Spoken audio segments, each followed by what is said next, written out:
Hello friends, Ashita ಕಿಚನ್ಗೆ ಸ್ವಾಗತ. ಇವತ್ತಿನ ರೆಸಿಪಿನಲ್ಲಿ ನಾನು ವೆಜಿಟೇಬಲ್ ಕುರ್ಮಾ ಹೇಗೆ ಮಾಡೋದು ಅಂತ ತೋರಿಸ್ತೀನಿ. ಈ ಕುರ್ಮಾ ಬಂದು ಪೂರಿಗೆ, ಪರೋಟಾಗೆ ಮತ್ತು ಚಪಾತಿಗೆ, ಗೀ ರೈಸಿಗೆ ಎಲ್ಲದಕ್ಕೂ ತುಂಬಾ ಚೆನ್ನಾಗಿರುತ್ತೆ. ಒಂದೊಳ್ಳೆ ಕಾಂಬಿನೇಷನ್ ಅಂತಲೇ ಹೇಳ್ಬೋದು. ಮದುವೆ ಮನೆಗಳಲ್ಲಿ ಮಾಡ್ತೀವಲ್ಲ, ಸೇಮ್ ಅದೇ ರೀತಿ ಆಗುತ್ತೆ. ಈ ಥರ ಒಂದು ಸರಿ ಮಾಡಿ ನೋಡಿ.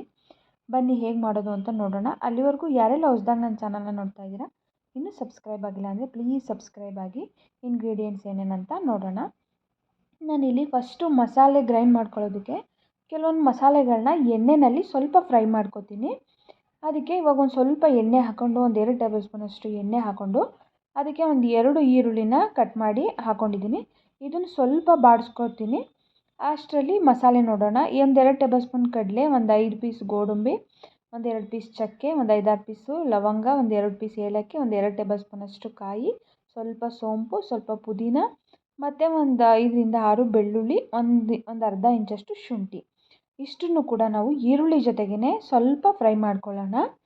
ತುಂಬ ಏನು ಬಾಡಿಸ್ಕೋಬೇಕಂತೇನಿಲ್ಲ, ಜಸ್ಟ್ ಒಂದು ಸ್ವಲ್ಪ ಎಣ್ಣೆಯಲ್ಲಿ ಫ್ರೈ ಆದರೆ ಸಾಕು. ಫ್ಲೇಮ್ನ ಆದಷ್ಟು ಮೀಡಿಯಮಲ್ಲೇ ಇಟ್ಕೊಂಡು ಫ್ರೈ ಮಾಡ್ಕೊಳ್ಳಿ.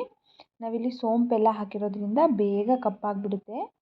ಸೊ ಹಾಗಾಗಿ ಇದು ಸ್ವಲ್ಪ ಫ್ರೈ ಮಾಡಿಕೊಂಡು, ಇದು ಆರಿದ ನಂತರ ಇದನ್ನು ಸ್ವಲ್ಪ ಬಿಸಿ ಆರಿದ ನಂತರ ಸಣ್ಣದಾಗಿ ಪೇಸ್ಟ್ ಮಾಡ್ಕೋಬೇಕಾಗುತ್ತೆ. ಇದನ್ನು ತುಂಬ ಸಣ್ಣದಾಗಿ ಗ್ರೈಂಡ್ ಮಾಡ್ಕೋಬೇಕು. ನೆಕ್ಸ್ಟ್ ಇವಾಗ ಒಗ್ಗರಣೆಗೆ ಏನೇನು ಬೇಕು ಅಂತ ನೋಡ್ಕೊಳ್ಳೋಣ. ನಾನಿಲ್ಲಿ ಒಂದು 3 ಟೊಮೊಟೊನ ಕಟ್ ಮಾಡಿ ಇಟ್ಕೊಂಡಿದ್ದೀನಿ. ಒಂದು 2 ಆಲೂಗೆಡ್ಡೆ, ಒಂದು 2 ಕ್ಯಾರೆಟು ಮತ್ತು 1 ಕಪ್ಪಷ್ಟು ಬಟಾಣಿನ ನಾನು ಬೇಯಿಸಿ ಇಟ್ಕೊಂಡಿದ್ದೀನಿ. ತರಕಾರಿ ಎಕ್ಸ್ಟ್ರಾ ಏನೇನಾದರೂ ಇತ್ತಂದರೆ ನೀವು ಆ್ಯಡ್ ಮಾಡ್ಕೋಬೋದು. ನಾನು ಮಸಾಲೆ ಗ್ರೈಂಡ್ ಮಾಡ್ಕೊಂಡಿದ್ದ ಪ್ಯಾನಿಗೆ ಇವಾಗ ಎಣ್ಣೆ ಹಾಕೋತಾ ಇದ್ದೀನಿ. ಗ್ರೇವಿಗೆ ಎಣ್ಣೆ ಸ್ವಲ್ಪ ಜಾಸ್ತಿನೇ ಇರಬೇಕು, ಟೇಸ್ಟು ತುಂಬಾ ಚೆನ್ನಾಗಿ ಬರುತ್ತೆ. ಎಣ್ಣೆ ಹಾಕ್ಕೊಂಡು ಒಂದು 4-5 ಟೇಬಲ್ ಸ್ಪೂನು. ಇವಾಗ ಅದಕ್ಕೆ ನಾನು ಟೊಮೊಟೊನ ಹಾಕೋತಾ ಇದ್ದೀನಿ. ಟೊಮೊಟೊನ ಸ್ವಲ್ಪ ಕೈ ಆಡಿಸ್ಕೊಂಡು ಈ ಥರ. ಈಗ ಅದಕ್ಕೇ ಡೈರೆಕ್ಟಾಗಿ ನಾನು ತರಕಾರಿ ಮತ್ತು ಬಟಾಣಿ ಎಲ್ಲ ಮಿಕ್ಸ್ ಮಾಡ್ಕೋತೀನಿ. ಯಾಕಂದರೆ ತರಕಾರಿ ಬೇಯಬೇಕಲ್ವ, ಟೈಮ್ ತೊಗೊಳುತ್ತೆ. ಸೊ ಟೊಮೊಟೊ ಜೊತೆಗೆ ಆದರೆ ತುಂಬ ಬೇಗ ಬೇಯುತ್ತೆ. ಎಣ್ಣೆಯಲ್ಲಿ ನೀರು ಹಾಕದೆ ಹಾಗೇ ಎಣ್ಣೆಯಲ್ಲಿ ಸ್ವಲ್ಪ ತರಕಾರಿನ ಬಾಡಿಸ್ಕೊಂಡ್ರೆ ಅದು ತುಂಬ ಬೇಗ ಬೇಯುತ್ತೆ.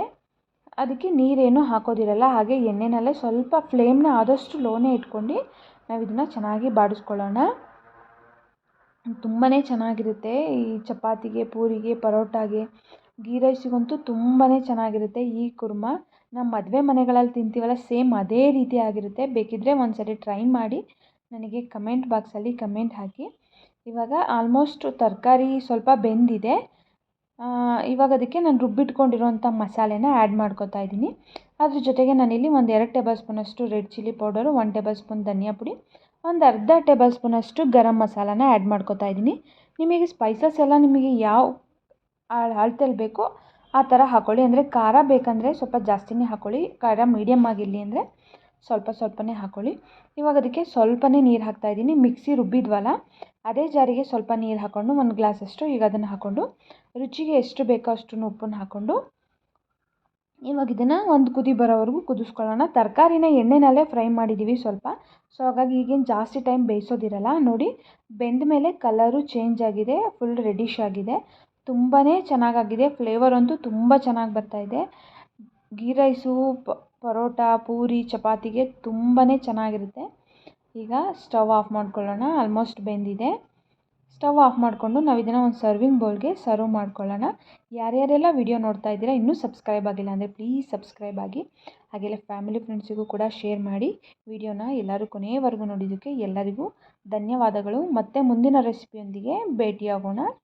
ಅಲ್ಲಿವರೆಗೂ ಕಾಯ್ತಾ ಇರಿ. ನಿಮ್ಮ ಅನಿಸಿಕೆ ಅಭಿಪ್ರಾಯಗಳನ್ನ ಪ್ಲೀಸ್ ತಪ್ಪದೆ ಕಮೆಂಟ್ ಮಾಡಿ. ಹಾಗೆ ಲೈಕ್ ಮಾಡೋದನ್ನು ಮಾತ್ರ ಮರಿಬೇಡಿ. ಬಾಯ್.